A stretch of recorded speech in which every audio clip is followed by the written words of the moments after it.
Hi, I'm FNAF Cannon guy, and today is Cannon Confusion of Five Nights at Freddy's. Here we have a few-part series. Part 1 during the different times of FNAF. The time of FNAF, aka the original Fazbear era or age, from FNAF 1 through all the way until the start of the Silver Rise trilogy. Then, part 2 will go in the time of FNAF, where all this continuing mess started from, where it gets confusing. From FNAF World to all the way up until the Freddy Files Ultimate Guide.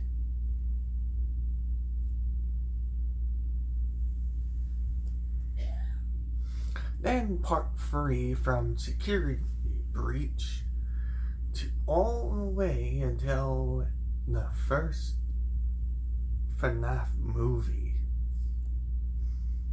Till the FNAF movie.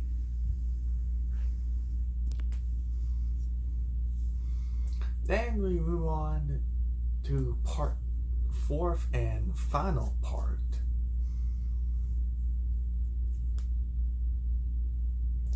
where we get our final times of FNAF for at least that Help 1 to 2 and ongoing of different times of Freddy Fazbear's. Here we have part 1 of Cannon Confusion. We start out with FNAF 1 through 4, then its Halloween update, then finish off with the first book in the Silver Rise trilogy. So, let's begin.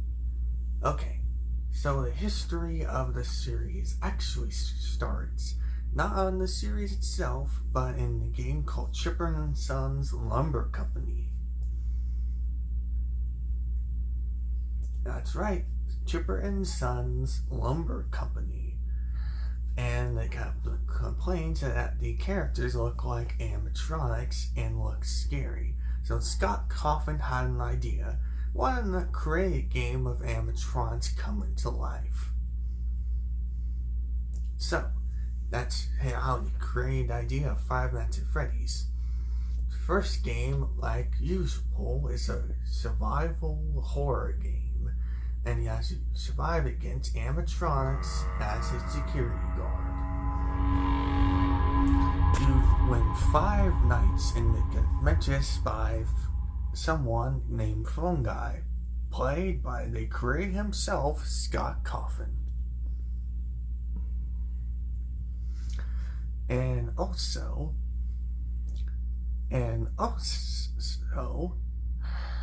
he gets killed off by being attacked by animatronics. This poor Fungi. But wait, he comes in soon in the sequel.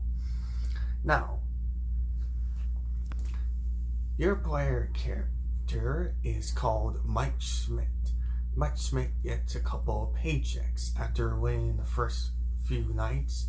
He gets a minimum wage, and we get a confirmed date of FNAF, the 12th of November, and based on the minimum wage money, that means it's confirmed that FNAF 1 is in 1993 in the timeline.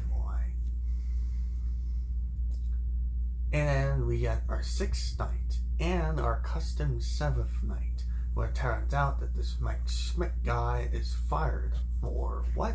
Tampering animatronics and odor. So, FNAF 1 takes place in 1993, and our protagonist is Mike Schmidt. And also animatronics being controlled.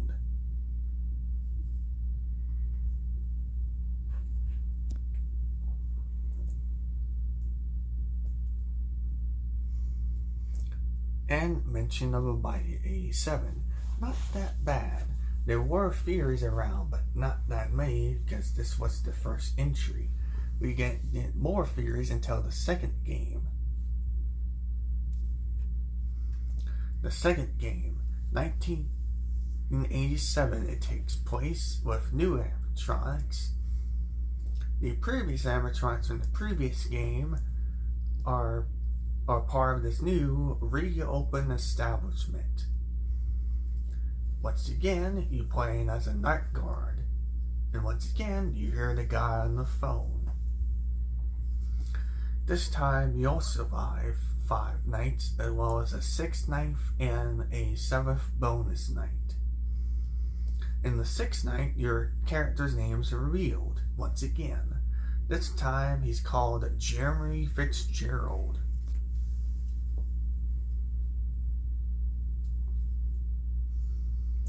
But for some reason, it stopped working here anymore. And by night 7, you play as someone else, fired for the same reason. Older and tampering with the animatronics. And somehow the Bayou 87 happens. Once again, more animatronic controlled. And this time, this game is a prequel to the first one because it takes place in 1987.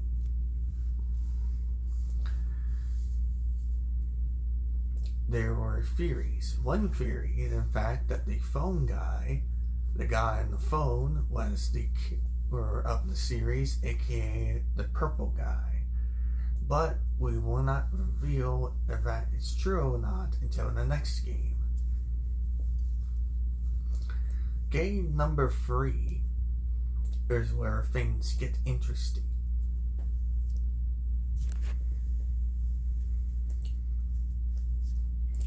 Game number 3 actually takes place 30 years after the first one, in 2023. That was the last year. This time you survive against an animatronic, but only one actual animatronic, Springtrap, controlled by the killer of the series this time, the purple guy, and Fazbear's threats, and the place that you're surviving against gets burned down. You also get hallucinations of FNAF 1 animatronics and FNAF 2 animatronics.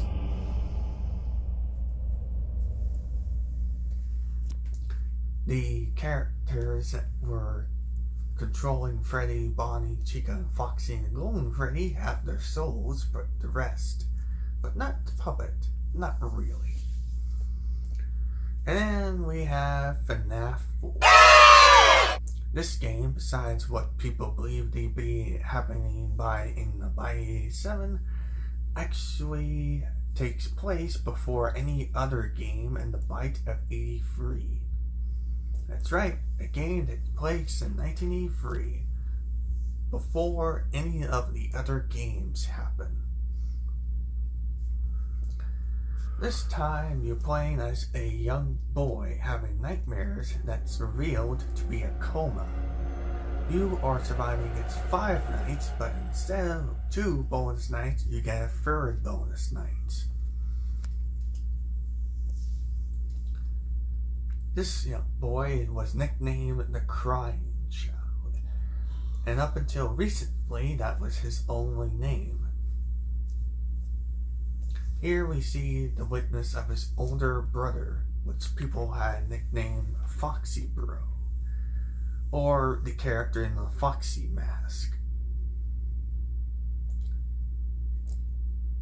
Next up, and we have the Halloween update, which was confirmed to be non-canon. Also, this 4th entry was seen as confusing, but what was it that make it confusing? It's not the plot. It's definitely not certain anything else, but certain elements. The box, certain other things, that would make the game confusing. It was certain elements that made it confusing. The Halloween update was non-canon, but for some reason, the only character that was canon to the Halloween update was Nightmare Balloon Boy. By the way, we have the Silver Eyes, the start of the Silver Eyes trilogy, which has interesting canon reveals. As one of the biggest mysteries that had been finally revealed back then was the name of the purple guy being someone called William Afton. And this will be revealed a bit later once we get to part 2 of the series. But that was part 1 of Canon Confusion. Stay tuned for part 2. Bye.